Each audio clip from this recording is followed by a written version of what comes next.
Hi friends, ஐயனா துணை சீரியலில் இன்றைக்கி என்னெல்லாம் சுவாரஸ்யமாக நடக்குதுன்னு வாங்க கதைக்குள்ளே போய் பார்க்கலாம். ஸ்டார்டிங் சீன்லேயே நிலா நடேசனுக்கு கால் பண்ணி மணி 10 ஆகுது, ஏன் இன்னும் வீட்டுக்கு வரலன்னு சொல்லி உடனே நடேசன், நான் என்ன புதுசாக சமைச்ச பொண்ணா இல்லை கல்யாணம் ஆகாத பொண்ணா, எல்லாம் வீட்டுக்கு வந்துருவேன்ப்பான்னு சொன்ன உடனே, இல்லை அதுக்கு காலையில் நம்ம ட்ரெயினில் போகணும், இப்போ சீக்கிரமாக தூங்கினா தானே காலையில் எந்திரிக்க முடியும்னு சொல்லி கேட்டதுக்கு நடேசன், என்னென்ன மற்றவங்கள மாதிரி ஃபோனை பார்த்துட்டு டிவியை பார்த்துட்டு காலையில் லேட்டாக எந்திரிக்கிறாள்னு நினச்சியம்மா, அதெல்லாம் டானு காலையில் எல்லாருக்கும் முன்னாடி சீக்கிரமாக எந்திரிச்சிருவேன், ஆனால் இப்போ நான் லேட்டாக தான் வருவேன்னு சொல்லிட்டு ஃபோனை வச்சிடுறாங்க. நெக்ஸ்ட் சீனில் சேரன் கையில் கொலுசு வச்சுக்கிட்டே இது சந்தா காலில் போட்டால் எப்படி நல்லா இருக்குமா அப்படின்னு சொல்லிட்டு யோசிச்சு படுத்துக்கிட்டு இருக்காங்க. இந்த பக்கம் என்னடானா நடேசன் அவரோட எக்ஸு கடையில் உட்காந்து கதை பேசிட்டு இருக்காரு.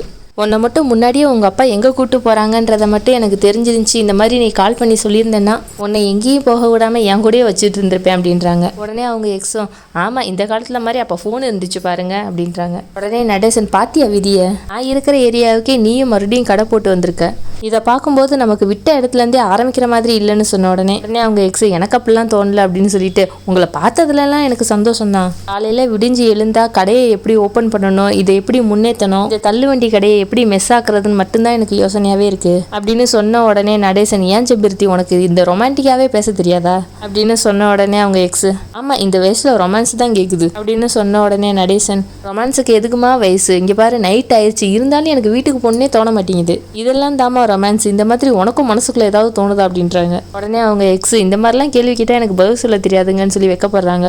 நடேசன், என்ன அநியாயத்துக்கு வைக்கப்படுறான், மதுரையிலெல்லாம் கடையில் இருக்கும்போது நான் வரும்போதெல்லாம் என்ன அப்படி கிண்டல் பண்ணுவேன், இப்போ என்ன இவ்வளோ வைக்கப்படுறேன்னு சொல்லி கேட்குறாங்க. அதுக்கப்புறம் உனக்காக நான் ஒரு பாட்டு போட போறேன்னு பாட்டு வேற பாடுறாங்க. இந்த நேரத்தில் ஒருத்தர் இட்லி வாங்க வராரு. உடனே இட்லி எல்லாம் எடுத்து வச்சாச்சுன்னு சொன்னோடனே, சரி அப்போ பார்சலாவது தாங்கன்னு சொல்லிட்டு பார்சல் வாங்கிட்டு போகிறாங்க. அதை பார்த்த நடேசன், அதான் எல்லாத்தையும் ஏறங்கட்டியாச்சு இல்லை, அதுக்கப்புறம் இதுக்கு எடுத்து கொடுக்குறேன்னு சொன்ன உடனே அவங்க எக்ஸ், அதுக்காக பிஸ்னஸை விட முடியுமா, கஸ்டமர்ஸ் கேட்குறத நம்ம கொடுத்து தானே ஆகணும் அப்படின்னு சொன்ன உடனே நடேசன், என்கிட்ட தான் ஒரு வண்டி இருக்குல்ல, அதில் நல்லா தானே வருமானம் வருது, அப்புறம் எதுக்கு நீ இங்கே கடை வச்சு கஷ்டப்படணும் அப்படின்றாங்க. உடனே அவங்க எக்ஸு, ஆமாம் நல்லா பார்த்துக்குவீங்க, பார்த்துக்க வேண்டிய வயசில் என்னை பார்த்துக்கல, இப்போ வந்து பார்த்துக்குவாங்களாம் அப்படின்னு சொன்னோடனே நடேசன், சரி இப்போ பழசெல்லாம் எதுக்கு பேசணும், அதான் இப்போ நான் வந்துட்டேன்ல, இன்னும் கொஞ்ச நாள் கழிச்சு இந்த கடையை விட்டுரு, என் வருமானத்தில் நீ உன்னை ராணி மாதிரி நான் வச்சு பார்த்துக்கிறேன் அப்படின்றாங்க. அதுக்கப்புறம் சீக்கிரம் கடையை எடுத்து வை, இல்லாட்டினா மறுபடியும் அவனாவது ஒருத்தன் பார்சல் வேணும்னு சொல்லிட்டு வந்துருக்க போகிறான், அவனை வண்டியில் கொண்டு போய் வீட்டில் விட்டுறேன்னு சொல்லிட்டு வண்டியில் 2 பேரும் போகிறாங்க. நெக்ஸ்ட் சீனில் பாண்டி வானதிக்கு கால் பண்ணி என்ன சாப்பிட்டியான்னு சொல்லி கேட்ட உடனே வானதியும் இட்லியும் கறி குழம்புன்னு சொல்கிறாங்க. என்ன நைட்டே மெனு செமையாக இருக்குது அப்படின்னு சொன்ன உடனே வானதி, இல்லை பாண்டி வெளியே தான் வாங்கணும், வீட்டில் இதெல்லாம் நைட்டு உட்காந்து பண்ணிட்டு இருக்க முடியுமா அப்படின்னு அதானே பார்த்தேன் அப்படின்றாங்க. அதுக்கப்புறம்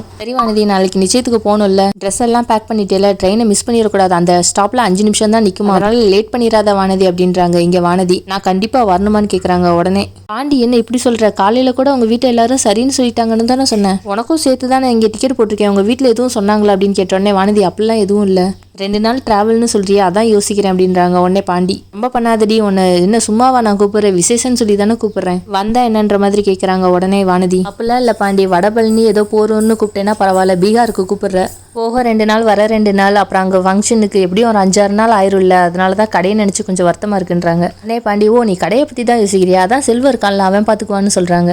அதுக்கு வானதி, ஆள் இருக்குதா, இருந்தாலும் நான் இருந்து பார்க்குற மாதிரி இருக்காதுல்ல. உடனே பாண்டி இதெல்லாம் கேட்டுட்டு, என்ன நிஜமாவே நீ வரலன்னு சொல்றியா அப்படின்றாங்க. உடனே வானதி, ஆமா பாண்டி, புதுசாக கடையை திறந்துட்டு 4-5 நாள் லீவ் போட முடியுமான்னு சொல்லி கேட்குறாங்க. உடனே பாண்டி, அண்ணனுக்கு நிச்சயம்டி, அதில் நீ இல்லாமல் எப்படிடி அப்படின்றாங்க. உடனே வானதி, அண்ணனுக்கு தானே நிச்சயம், ஏதோ நமக்கு நிச்சயம் மாதிரி பேசுகிற அப்படின்றாங்க. உடனே பாண்டி, எங்கள் வீட்டில் நடக்கிற எல்லா ஃபங்க்ஷனுக்குமே வந்திருக்கு, இதுவும் சாதாரண ஃபங்க்ஷன் ஒன்றும் கிடையாது, சேரன் எனக்கு நிச்சயம், அடுத்து கல்யாணம்லாம் வேற இருக்கு, நீ இல்லாமல் எப்படி வானதி, ஒழுங்கா வந்துரு அப்படின்றாங்க. உடனே வானதி, நான் வர்றதெல்லாம் கஷ்டம், ஆனால் நீ கெஞ்சுறத பார்க்கும்போது எனக்கு ஒரு விஷயம் மட்டும் புரியுது, முன்னாடியெல்லாம் நான் உன்னை இங்கே வா அங்கேவான்னு கூப்பிடுவேன், இப்போ நீ என்ன அங்கே வா அங்கேவான்னு கூப்பிடுற, காலம் மாறி போச்சு பாண்டின்னு அக்கெல்லாம் பேசிகிட்டு இருக்காங்க. அதோட விடாமல் வானதி, யாருமோ உனக்கு புரியணுன்றக்காக தான் இந்த மாதிரிலாம் நடக்குதுன்னு சொன்னோடனே பாண்டி கடுப்பாகி, உடனே பாண்டி கடுப்பாகி, ஏமா தாய் நீ ஒன்று நிச்சயத்துக்கு வரவே வேண்டாம், இனிமேல் உன்னை நான் வானு கூப்பிட்டா என்னை செருப்பாலடி அப்படின்றாங்க. உடனே வானதி, உண்மையை சொன்னால் உனக்கு கோவம் வருமா அப்படின்றாங்க. பாண்டி, ஒழுங்கா ஃபோனை வச்சிருன்னு சொல்லிட்டு கட் பண்ணி விட்டுறாங்க.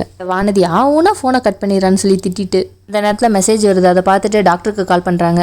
டாக்டர் கிட்ட, நீங்கள் அனுப்புகிற லிஸ்ட் எல்லாத்தையும் நான் பார்த்தேன், இதெல்லாத்தையும் நான் வாங்கி வச்சிடறேன் அப்படின்றாங்க. உடனே டாக்டரும், சாரிங்க நான் உங்களுக்கு லேட் நைட்டில் மெசேஜ் பண்ணிட்டேன்னு சொன்னோன்னே வானதி, அதெல்லாம் ஒரு பிரச்சனையும் இல்லை டாக்டர், டீலரும் என்னெல்லாம் மெடிசன் வேணும்னு சொல்லி கேட்டார்ல, அதனால நீங்கள் அனுப்புனது நல்லது அப்படின்றாங்க. அதுக்கப்புறம் அதோட சும்மா விடாமல் இந்த வானதி டாக்டர் கிட்ட, நீங்கள் பீகார் போக வேணான்றதை பற்றி சொன்னீங்களா, அதை பற்றி நான் பாண்டி கிட்ட சொன்னேன், நான் வரலன்னு சொல்லிட்டு அவன் ரொம்ப கோவப்பட்டு இப்போ தான் ஃபோனை வச்சான் அப்படின்றாங்க.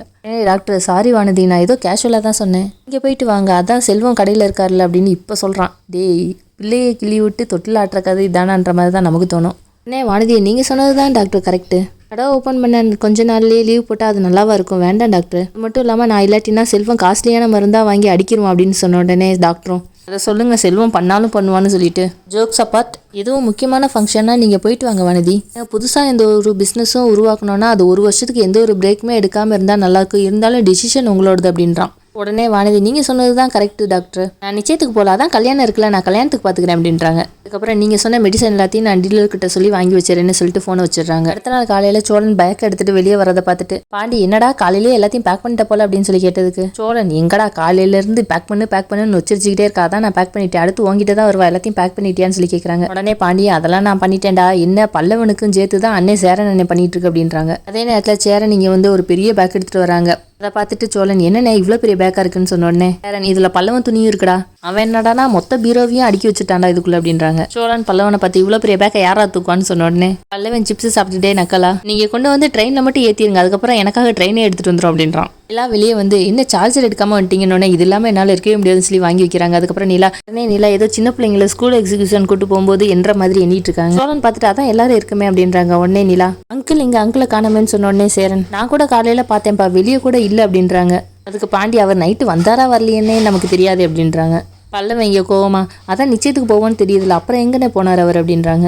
உடனே சேரன் சரி யாரும் டென்ஷன் ஆகாதீங்கடா, நான் அப்பாவுக்கு கால் பண்ணி பேசுகிறேன்னு சொல்லிட்டு கால் பண்ணுறாங்க. ஃபுல்ரிங் ஆகி அப்பா எடுக்க மாட்டேங்கிறாங்கப்பான்னு சொன்ன உடனே நிலா இன்னும் அரை மணி நேரத்தில் நம்ம கிளம்பணுனே, இல்லாட்டினா நம்ம ட்ரெயினை மிஸ் பண்ணிடுவோம், மறுபடியும் கால் பண்ணுங்கன்னேன்றாங்க.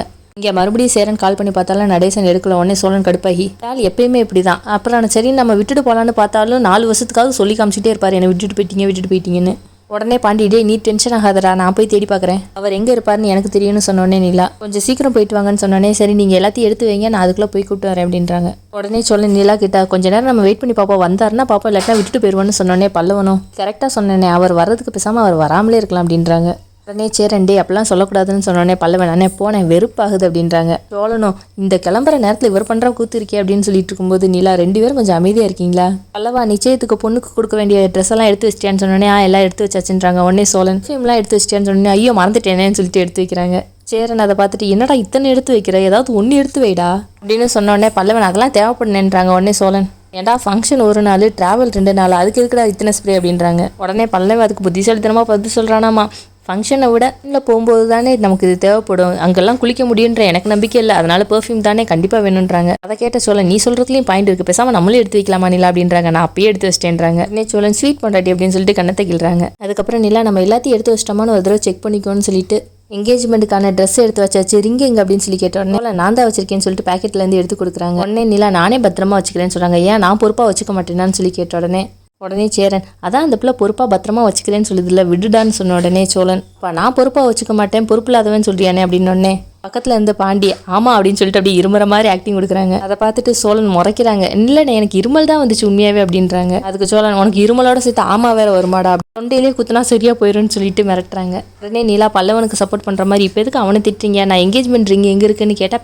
பேக்கெட்லேருந்து எடுத்து கொடுக்குறீங்க, வேற ஏதாவது பொருள் எடுக்கும்போது மிஸ் ஆயிடுச்சுன்னா என்ன பண்ணுறது அப்படின்னு கேட்குறாங்க. உடனே சோழன் நான் இப்போ தான் பேக்கெட்டில் வச்சிருந்தேன், கொஞ்ச நேரம் கழிச்சா அது பேக்குக்குள்ளே வைக்கலாம் தான் நினச்சேன், இங்கே பாருன்னு சொல்லி பேக்குக்குள்ளே இருந்து ஒரு பர்ஸை எடுத்து காமிச்சு இதுக்குள்ளே தான் உள்ளே வச்சு பேக்குக்குள்ளே வைக்கலாம்னு நினச்சேன்றாங்க. உடனே வானதி சரி நான் போய் ஹேண்ட்பேக் எடுத்துகிட்டு வந்து அதுக்குள்ளேயே நான் வச்சுக்கிறேன்னு சொல்லிட்டு உள்ளே போகிறாங்க. சேரன் சோழன்கிட்ட வந்து டேய் உனக்கு கல்யாணம் ஆயிடுச்சுடா, இனிமேலாவது வாயை குறை, எப்போ பார்த்தாலும் நிலாவை ஏன்டா எழுத்து பேசிக்கிட்டே இருக்க, நிலா எப்பயுமே கரெக்டாக தாண்டா சொல்லுவேன், நீ எழுத்து பேசாதன்னு சொல்லிட்டு வெளியே போயிடுறாங்க. சோழன் ஐயோ முடியலையேன்னு சொல்லிட்டு சாமி கிட்ட வந்து தயவுசெய்து கடவுளே அடுத்த ஜென்மத்தில் இவங்களை அண்ணன் தங்கச்சியாவே படைச்சிரு கடவுளேன்னு சொல்லி சாமி முன்னாடி வேண்டிட்டு இருக்காங்க. உடனே பல்லவன் பக்கத்தில் வந்து நின்றுக்கிட்டு அவங்க 2 பேரும் இந்த ஜென்மத்திலேயே அண்ணன் தங்கச்சியாக தான் பழகிட்டு இருக்காங்க, நீ என்ன லூசுத்தனமாக வேண்டிட்டு இருக்கன்னு சொன்னோடனே சோழன் கடுப்பாகி அவன் மண்டே உடைக்கிறேன்னு சொல்றதுக்குள்ள இந்த நான் கிளம்பிட்டேன்ட்டு ஓடிடுறாங்க பல்லவன். சோழன் மறுபடியும் சாமி கிட்ட வந்து இந்த பல்லவன் வாயை எப்படியாவது கொஞ்சம் குறைங்க சாமி, அதுக்கப்புறம் நிலா என் மேலே எப்பயுமே குறையாத அன்பா வச்சிருக்கணும் கடவுளே, அப்புறம் இது எங்கள் அண்ணனோட எங்கேஜ்மெண்ட் ரிங்கு, இதுக்கும் கொஞ்சம் ஆசீர்வாதத்தை கொடுத்துருங்க, ஏன்னா எங்கள் அண்ணனும் எப்பயும் சந்தோஷமா இருக்கணும்ல, என்னதான் இருந்தாலும் எங்கள் அண்ணன் இல்லை அப்படின்றாங்க. அதுக்கப்புறம் நாங்கள் எங்கேஜ்மெண்ட் நல்லபடியாக முடிஞ்சு வந்ததுக்கப்புறம் உனக்கு சக்கரை பொங்கல் வைக்க சொல்கிறேன்,